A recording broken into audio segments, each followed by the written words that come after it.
people with chronic pain can present in a number of different ways.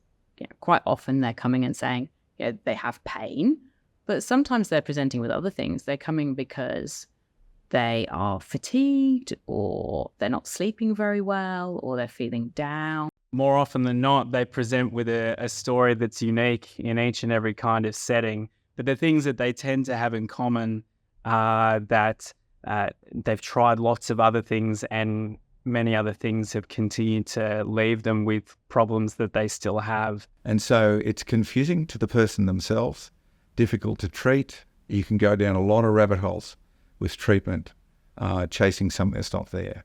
That sometimes leads to extra tests, scans, sometimes surgeries or other interventions. And a lot of the time, those things are not actually going to help the individual who's experiencing long-term pain. We have a healthcare system designed around the indispensable value of a general practitioner. And so it's that GP who can help any particular patient navigate how do we assemble a care team. So often people who are experiencing chronic pain have already seen multiple practitioners.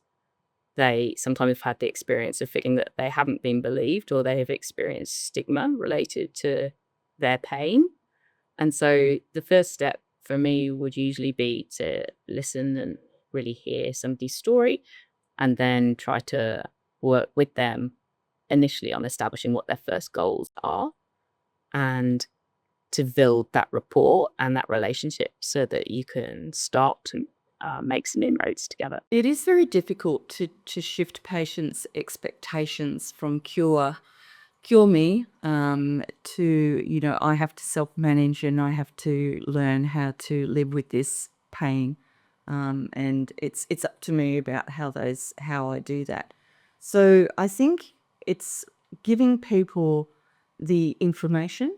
I think we have to start with education and finding a mutual understanding about what we're dealing with and where the evidence base is, and then start to move towards some goal setting and taking into account the person's individual preferences and what's most important to them, and then starting to make a plan together. What we can help you do is look at strategies that you can look at self-managing your pain.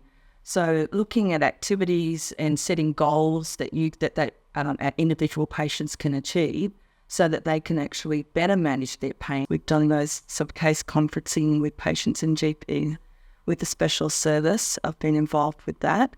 Highly successful because you actually are having the same conversation with the patient and the GP with the specialists on the other end. So that has been very useful, particularly I think for the GPs.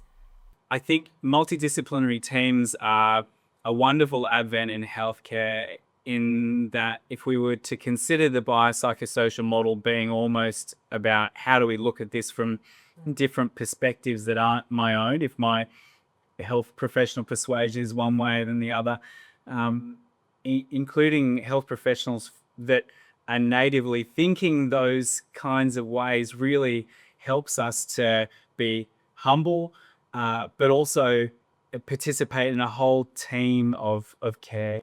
We call, and often I do it with the client in the room. They say something about the physio, and I say, do you mind if I chat with the physio about that? And they say, fine, so I'll pick up. And sometimes I do get the physio or the GP.